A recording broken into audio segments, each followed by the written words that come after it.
L'éditorial.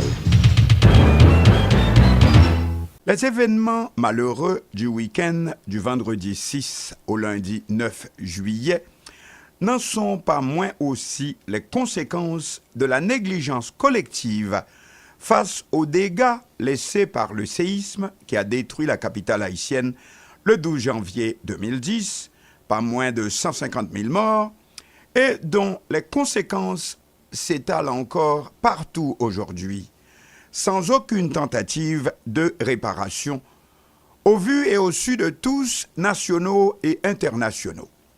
Qui pisait, environ 13 milliards de dollars américains reçus dans un fonds d'assistance extérieure ont disparu mystérieusement, avec une complicité internationale certaine, en tête l'ex-président américain Bill Clinton.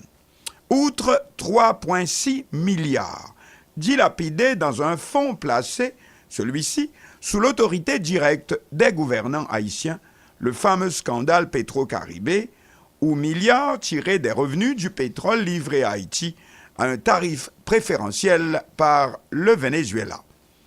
À côté, au moins 3,5 millions de personnes sur 10 à 11 millions qui constituent la population globale d'Haïti, 3,5 millions obligés de se serrer encore plus qu'avant la ceinture, et dans de nouveaux bidonvilles de fortune, Canaan au nord, Cité de Dieu ou Village de Dieu au sud, des appellations qui ne sont pas sans une signification fort symbolique, mais dont un plus grand nombre encore dort chaque nuit à la belle étoile, notamment au Champ de Mars, la plus grande place publique du pays, au centre de la capitale.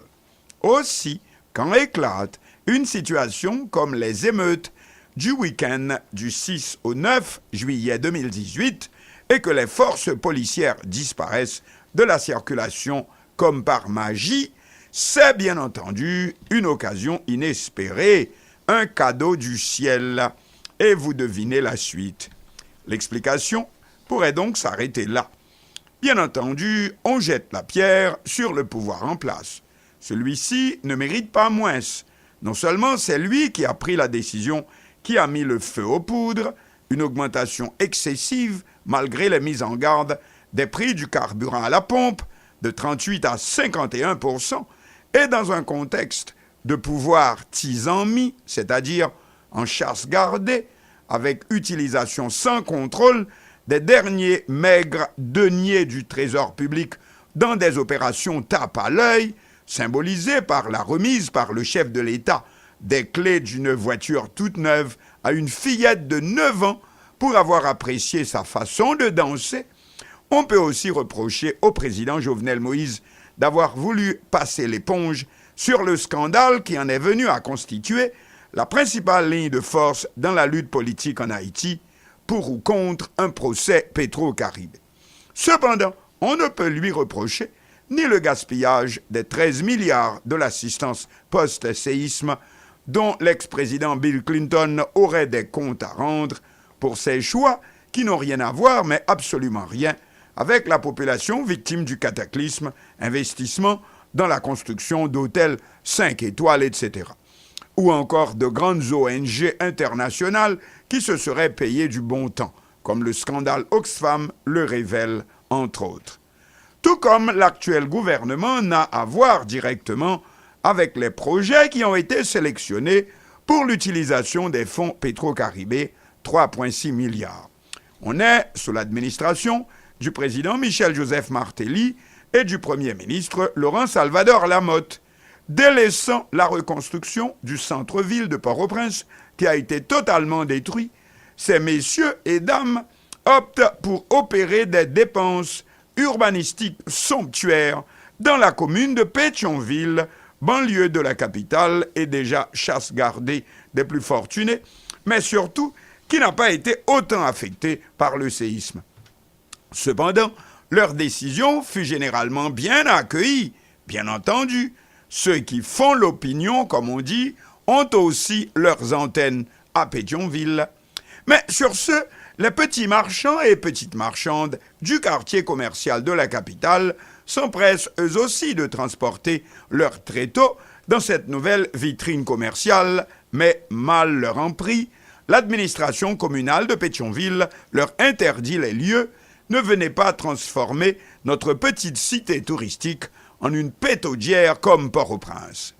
Et ce sont probablement beaucoup de cette population-là rejetée dans les projets d'urbanisme avec les fonds qui devraient naturellement être consacrés davantage au relèvement de la capitale après le séisme. Cette population-là qui se trouvait probablement les samedis 7 et dimanche 8 juillet écoulés dans le pillage systématique des grands centres commerciaux, particulièrement de Pétionville et de Delmar. Bien entendu, ces mêmes milieux d'affaires n'avaient point trouvé à redire au choix de l'ex-président Martelly.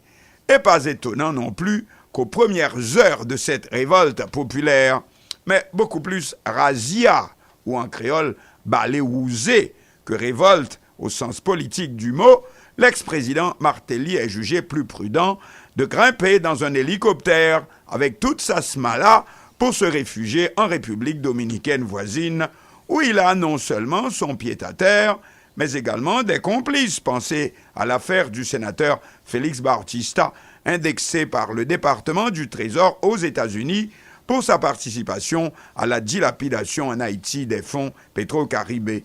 Ainsi donc, nos décideurs, ceux du gouvernement comme les autres, secteurs privés, mais aussi organisations internationales réfugiées également dans ces hauts lieux, fuyant la capitale transformée en zone rouge. Bref, tous nos décideurs, aussi bien nationaux que internationaux, devraient pouvoir tirer les leçons qui s'imposent après ces événements du 6 au 9 juillet dernier. Conclusion, nous vivons sur un baril de poudre et par notre propre faute, c'est-à-dire non seulement celle des dirigeants en place, mais aussi de nous tous qui faisons la politique de l'autruche, à commencer par les milieux possédants qui pensent pouvoir toujours tirer les marrons du feu en quelque situation que ce soit.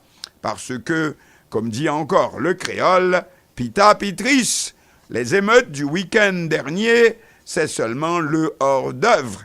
Ces trois quêtes-là, chat et la deille.